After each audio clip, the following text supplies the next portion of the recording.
托兒性侵震驚澳洲，引發兒童安全制度大改革。澳洲兒童社交媒體禁令成效受質疑。北領地爭取打造燃料儲存同分配基地。大家好，歡迎嚟到澳洲廣新聞，我係 Heidi， 今日由我主持今日嘅節目。托兒性侵震驚澳洲，引發兒童安全制度大改革。澳洲近日再次關注兒童安全問題。由於近年接連發生涉及托兒中心同埋兒童服務機構嘅性侵案件，澳洲聯邦、各州同埋領地政府同意推動制度改革，希望堵塞現有漏洞，減少高風險人士接觸兒童嘅機會。今次嘅改革係針對澳洲現行嘅兒童工作審查制度 （Working with Children Check），簡稱 WWCC。喺澳洲，任何人士如果希望從事涉及兒童嘅工作，例如托兒、教育、兒童活動或者相關義工服務，一般都需要先通過背景審查。昆士蘭州稱為 Blue Card， 而其他州同埋領地亦都有各自嘅審查制度。不過，過去呢套制度最大問題係由各州同領地分別管理，審查標準並唔完全一致，州與州之間嘅資料共享亦都存在不足。政府認為有必要建立更加統一嘅全國制度，避免有人喺某一個州因為唔符合資格而被拒絕從事兒童相關工作之後，轉往另一個州利用制度差異重新申請資格。根據最新改革方向，各州同領地將加強資料互通，採用更加一致嘅評估標準。對於涉及嚴重罪行，包括兒童性侵及嚴重暴力犯罪嘅人士，將會採取更嚴格限制，避免佢哋再次取得接觸兒童工作嘅資格。今次改革嘅背景係因為澳洲近年多宗兒童性侵案件引起全國關注，其中一宗受到高度關注嘅案件係墨爾本托兒工作者 Ashley Paul Griffith 案。Griffith 曾經喺兒童服務行業工作，並且持有相關兒童工作資格。據報，佢喺取得資格同埋接受相關審查嘅時候，並冇已知嘅相關犯罪記錄，因此能夠繼續接觸兒童。然而，事件其後揭露佢犯下嚴重罪行，引發社會質疑，現行主要依靠過往犯罪記錄嘅兒童工作審查制度，係咪足以全面保障兒童安全？不過，專家亦都指出，WWCC 並唔係一個能夠100%預測犯罪風險嘅制度，原因係部分加害者喺犯罪前可能冇任何犯罪記錄。因此，除咗加強背景審查之外，政府亦需要改善兒童服務機構嘅內部監管、員工培訓以及舉報同埋應對機制。另一方面，昆士蘭近期亦都爆出兒童保護系統出現問題。有報道指出，昆士蘭兒童安全部門因為資訊科技系統故障，導致大量兒童安全個案未能夠及時處理。事件涉及超過6400宗個案，以及約16000名兒童，引起外界對政府兒童保護工作能力嘅關注。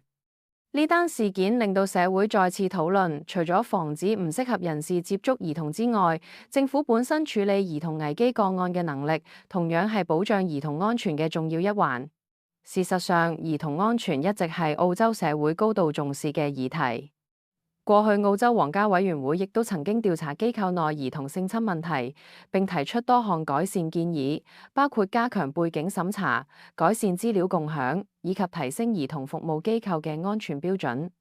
今次全澳改革反映澳洲政府希望由過去各州各自管理嘅模式，逐步轉向更加協調一致嘅全國制度。不過，制度改革能唔能夠真正降低兒童受害風險，仍然取決於未來執行效果，包括資料共享效率、審查標準係咪嚴格，同埋兒童服務機構係咪能夠落實有效監管。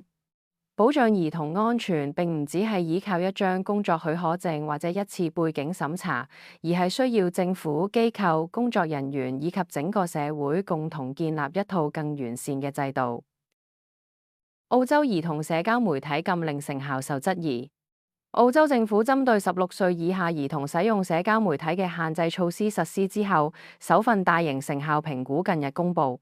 報告顯示，雖然政策令部分未成年人社交媒體賬戶數量下降，但大部分青少年仍然能夠繼續使用受限制嘅平台，引發外界對措施執行效果嘅關注。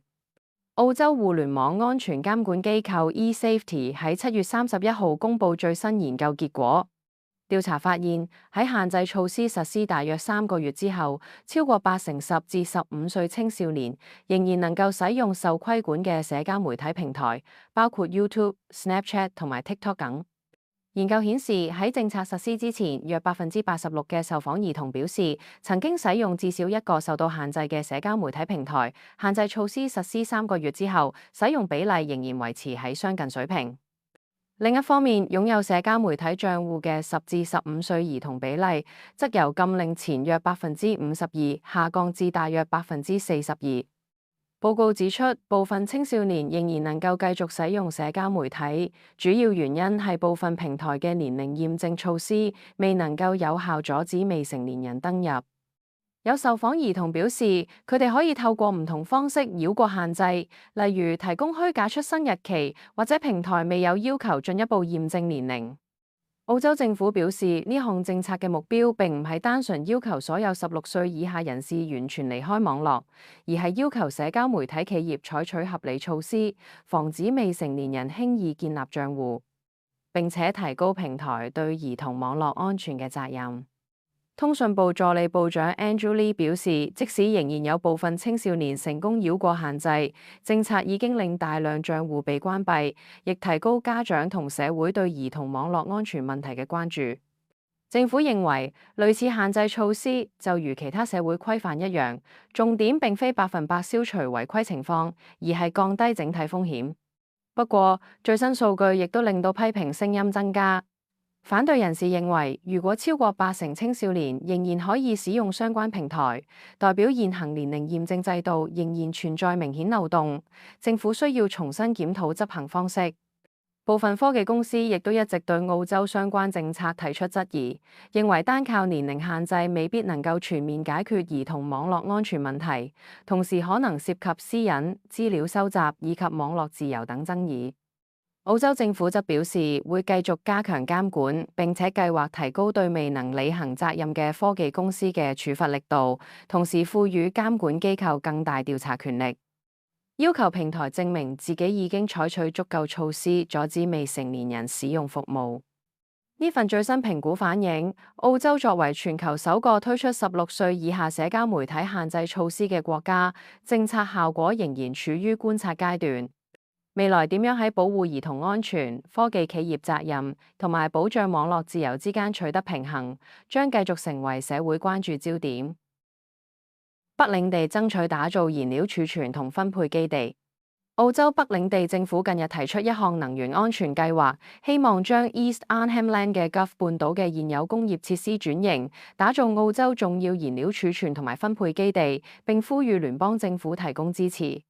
北領地首席部長 Leah Finocchiaro 喺近期舉行嘅 Gamma Festival 期間表示，隨住礦業公司 Rio Tinto 逐步結束 Gulf 地區採礦業務，當地正面臨經濟轉型嘅關鍵時刻。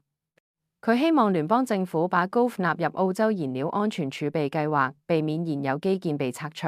並且利用相關設施提升澳洲能源供應韌性。Gulf 現有燃料儲存設施包括7個符合燃料儲存要求嘅油槽，合計容量大約2.2億公升。另外，當地亦都擁有深水港，可以支援未來燃料運輸及分配。北領地政府認為呢啲現成設施如果能夠保留低，有機會成為澳洲偏遠地區以及全國燃料安全佈局嘅一部分。